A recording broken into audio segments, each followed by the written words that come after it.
Hello, good morning mga mamis na ako i-share in details kung kanus amin naka-purchase og property kay daghay nag-private message nako kung asa daw nako nakapalit ang akong property. So actually mga mamay, year 2012 nag-asawa ko, so married ko year 2012, human na timing ra pod na na-foreclose property sa bangko, na-acquired nako ni year 2006 pa. So giutang na mo ni payable within 5 years until such time na fully paid o gipa-title na mo og naami plano na magbalay. So mao na ni siya ang proposed na mo na balay. Nagpahimo mi to story actually mami gikan sa pagpalit sa among property na acquired year 2006 humam 5 years to pay.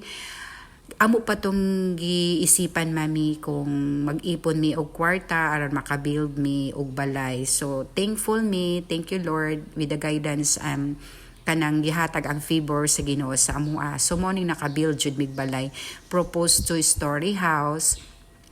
Actually kani among balay mami ingon ang architect mao lang daw ni na figure ang magasto.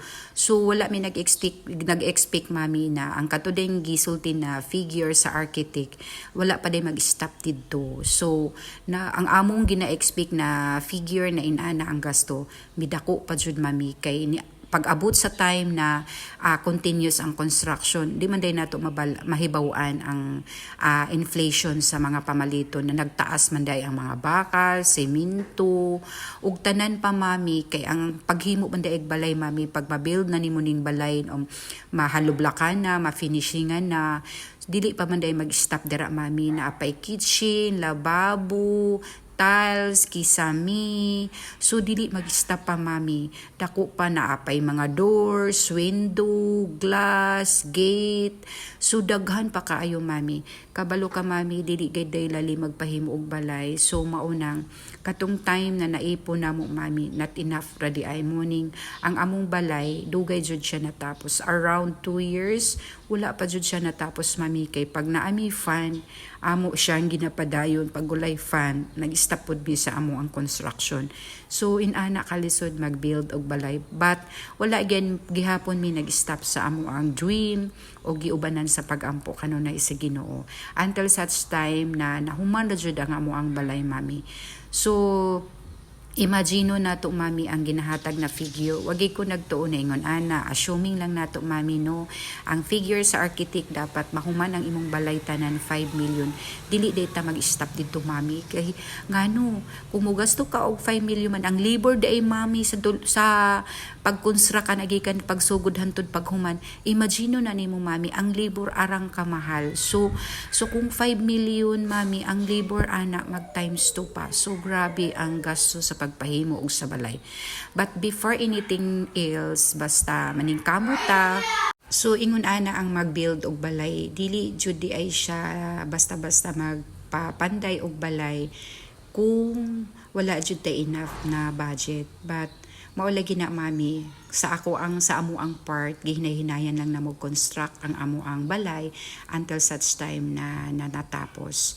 So mo na siya mami pag makita nato atong balay na nakatindog na 85% ng tapos murag medyo maibtan tagtunok mami no kay ay nanatay nakita sa ato ang mga kahago for pila ka years 2 decade bago ta nakabalay. So ingon ana ka ano ang pagpahimo og balay.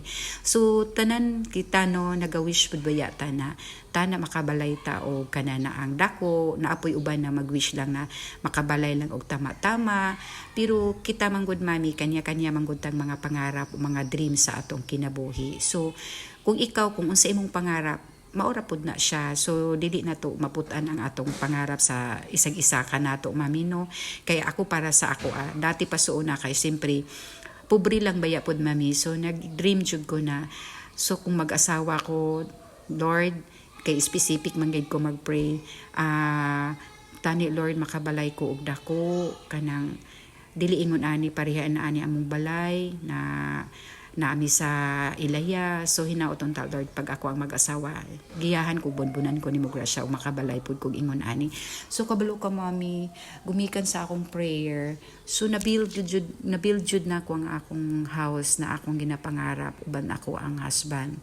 So inaana lang gid mami kasimple lang ako ang pangarap na ubanan sa pag-ampo wa joy posible tanan ihatag jud di ay sa Ginoo. Kana bitong daghan magtamay mandaot sa imuha mag-lockdown kay they are feeling rich, taas ang ilang pananaw. So wala sila kabalo na ang kato hinong ginatamay nimo na tao mao dayto hinoy ginabli sa Ginoo. So mo lagi ginaingon nila ang taong magpaubos mao toy bunbunan og grasya sa Ginoo. Kaya iwasan jud nato na magpataas tao, magpasakit sa atong kapwa ug iwasan sa nato nang magtamay ta sa atong isig katawo kay wala ta kabalo. Life is just a wheel, kumbaga nag-turning around ta, nagalibot ang ato ang kung bulang kristal nagaikot na siya. So dili ka makabalo kung unsa ihatag sa Ginoo sa future nimo. So mao na mami nalipay ko kay kami mag-asawa nakita na namo among ginapangarap na makabuild og balay na giwish pud sa uban na gusto makabalay. Mingon sila na ay nakabalay man kain ana dili man wala man ko nangarap anang balay na dako kay usay daghan pud baya mga inggitera, mga ochochera na negative kaayo ang mga mine, mga sit sa mine na ngano daw nagpabalay kog dako. O ang akong pangutana nganong magbuot ka na wala man ka naka-contribute pag-build sa akong balay. Ug naningkamot ko para makabalay ko ingon ani ug giubanan sa pag-ampo. Kay daghan man mga negativity sa surrounding nato. Once mag-start ka og balay, labi na ka nang ginapahibalo nimo sa ubang mga cousins, relatives, family or etc.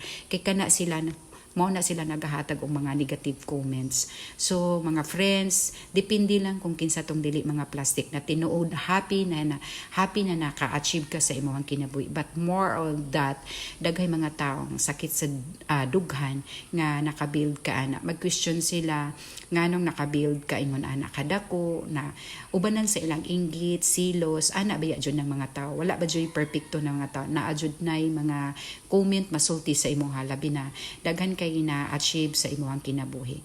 Pero sa ako kaning ako gihatag sa Ginoo sa dako na kani sobra-sobra na kaining ginhatag na blessings para sa ako mao na siya mami, thankful ko o nagpasalamat ko sa Ginoo. So kani akong balay mao na giingon ko ay magpahimo ko og balay human kinahanglan apo ko gamay na apartment kay nag-retire na baya ako sa bank, connected baya ako sa bank nag-work ko. So nag-retire na ko mami, ingon ko pag once mag-retire ko mag-build lang kong mga rooms sa apartment para na ako'y passive income kay kung matigulang ko wala na ako'y income na ako'y apartment o makakaon ko sa akong gusto paliton uban sa akong bana. Bahala gamay lang ang rooms na napabuild na ko. Ang importante na ako'y income every month. So inana lang ang akong set sa mind. Wala na ko nangarap kung unsa pa kataas.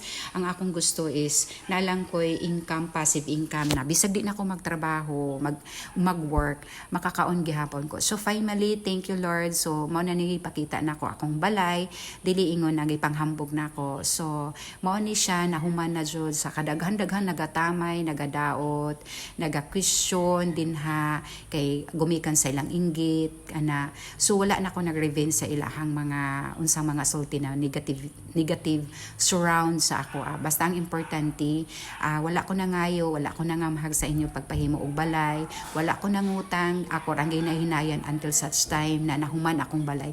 So finally, mao na mami wala ginako ginapanumbaling ang ilahang mga sulti pandaot. Imbis kay malipay sila, so ilahang gipatig babaw ang ilahang mga negative na pandaot sa ako. Pero dili mo sugot ang Ginoo, di ba? So kani mo nang nakita na ninyo mao na jud na akong balay, dili pang hambog, mao na ni siya ang ginaampo, gina-pray or ginapag-ipunan namo, gihatag na sa Ginoo. So wala na koy laing pangayoon, basta ang importante na ako'y balay mapuy-an ako o wala ko nangamhag sa uban. It's a blessing sa akong pagpaningkamot, sa kahago, sa sakripisyo og tanan ng mga trials, mga sakit na tung time na pa-construct ko. So daghan ka imig naagian ng mga problema sa kinabuhi. Pero wala namo gina-post or gina-expose namo, nagipaybalo namo sa inyo inana. Kay ang kinabuhi sa tao dili perfecto, daghan mga ups and downs. So but ubanan na gina sa pag-ampo walay posible tanan sa Ginoo. So mao na ni akong balay, pakita nako mao ni siya. So kinsay goy di malipay na makabuild tag ani ang balay no. So tanan giwish pud baya na maningkamot kay para makahimo og balay. Tapos maingon sila ay ingon ana nganong dako kaayo akong balay kay ngano naka-contribute ka. Kung di ka happy, so shut up na hipos na lang imong baba. Maipay malipay. So thank you for watching. Bye for